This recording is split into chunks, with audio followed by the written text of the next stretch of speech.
បាទឥឡូវនេះគឺឈានចូលដល់វីដេអូភាគទី4ទស្សនាជាបន្តទៀតបងប្អូនការដង្ហែទានវស្សាវត្តទឹកវិលដង្ហែចេញមកពីស្ពានកោះធំឆ្ពោះទៅកាន់វត្តវិញបាទអញ្ចឹងការធ្វើដំណើរមកដល់កន្លែងនេះគឺគៀកចិត្តដល់កន្លែងដែលត្រូវឈប់សម្រាកបរិភោគអាហារថ្ងៃត្រង់ហើយបងប្អូនគឺយើងនឹងឈប់នៅវត្តសំប៉ាន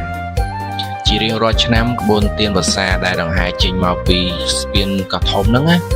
នៅពេលដែលមកដល់វត្តសំប៉ានតែងតែឈប់ដើម្បីបរិភោគអាហារថ្ងៃត្រង់ហើយនឹងធ្វើការឈប់សម្រាក1ម៉ោងឬក៏ជាង1ម៉ោងទើបបន្តដំណើរទៅមុខទៀតបាទអញ្ចឹងគៀកវត្តសំប៉ានហើយប៉ុន្តែនៅក្នុងវីដេអូនេះគឺអត់មានសកម្មភាពហ្នឹងទេតែមានពាក្យក្រោយទៀតបាទហើយបងប្អូនបានឃើញហើយក្នុងវីដេអូនេះរយៈក្បាល3ឬក៏ក្រុងរាពណ៍ហ្នឹងគឺបានធ្វើដំណើរមានអ្នកអមតាមទប់បាទអញ្ចឹងការធ្វើដំណើរហ្នឹងមានការហត់នឿយហើយប្រើកម្លាំងច្រើនបាទមិនមែនងាយស្រួលទេអញ្ចឹងយើងធ្វើដំណើរតាំងពីព្រឹករហូតមកដល់ពេលនេះបាទខ្ទង់ម៉ោងជាង10ម៉ោងចិត្តមិនដល់10ហ្នឹងគឺហត់នឿយដែរទម្រាំតែដល់កន្លែងឈប់សម្រាកដើម្បីហូបបាយថ្ងៃត្រង់ហើយឈប់សម្រាកឲ្យហត់បានស្រួលខ្លួនបាទគឺយើងប្រើពេលវេលាហ្នឹងគឺឈប់សម្រាកត្រឹមតែជាង1ម៉ោងឬក៏1ម៉ោងទេអញ្ចឹងការធ្វើដំណើរហ្នឹងគឺក្នុងពេលហ្នឹងគឺវាក្តៅល្មមបាទក្នុងម៉ោងហ្នឹងពេលហ្នឹងគឺក្តៅល្មមណាហើយបើសិនជាដល់ម៉ោង2ដល់10ម៉ោង1អីហ្នឹងគឺពេញក្តៅខ្លាំងបងប្អូនម៉ោង1ម៉ោង2ប៉ុន្តែ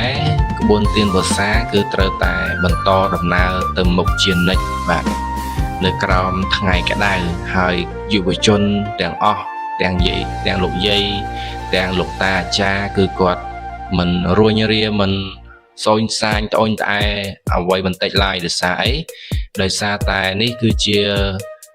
ប្រពៃណីដង្ហែហើយដើម្បីវត្តអារាមពុទ្ធសាសនាយើងហើយយុវជនមួយចំនួនគាត់ចូលចិត្តដង្ហែទីមងបាទគឺដោយក្តីស្រឡាញ់បាទវាជាទំនៀមទម្លាប់ប្រពៃណីប្រចាំតំបន់ដែលតែងតែមានជារៀងរាល់ឆ្នាំហើយគាត់ស្ម័គ្រចិត្តចូលរួមបាទទោះបីជាការធ្វើដំណើរហ្នឹងវាមានការហត់នឿយបាទយ៉ាងម៉េចក៏ដោយគឺគាត់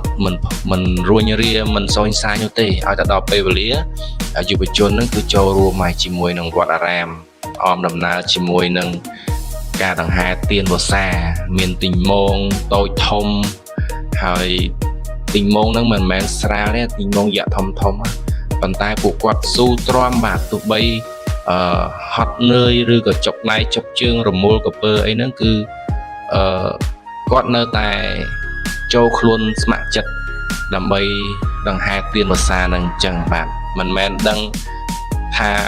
ឈឺហត់នឿយអីគាត់រអាភ័យខ្លាចមិនចង់ចូលរួមទេបាទទោះបីជាឆ្លងកាត់ជាមួយនឹងរឿងរ៉ាវទាំងអស់ហ្នឹងក៏គាត់នៅតែពេញចិត្តនឹងចូលរួមដែរនេះគឺជាទឹកចិត្តរបស់យុវជននៃស្រុកស្អាងហើយការដង្ហែនេះគឺមិនមែនមានតែស្រុកស្អាងទេមានស្រុកផ្សេងទៀតនៅក្នុងខេត្តកណ្ដាលហ្នឹងប៉ុន្តែប្រពៃណីនៅស្រុកស្អាងនេះគឺល្បីជាងគេបាទដង្ហែទីមងហ្នឹងបាទវាជាទំនៀមទម្លាប់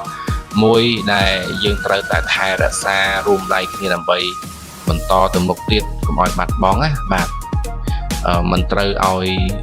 ទំនៀមទម្លាប់ដង្ហែទានវស្សាអមដោយទីមងនេះត្រូវលុបបំបាត់នោះទេយើងរួមគ្នាថែរក្សាហើយយើងរួមគ្នាធ្វើឲ្យបានល្អគោរពតាមច្បាប់ហើយយើងព្យាយាមរក្សានៅសុជីវធម៌សម្ដាប់ធ្នាប់ក្នុងការធ្វើដំណើរបាទអញ្ចឹងវីដេអូនេះគឺ slash ត្រឹមនេះសិនបាទជួបគ្នានៅវីដេអូក្រោយទៀតនៅកន្លែងឈប់សម្រាកបាទ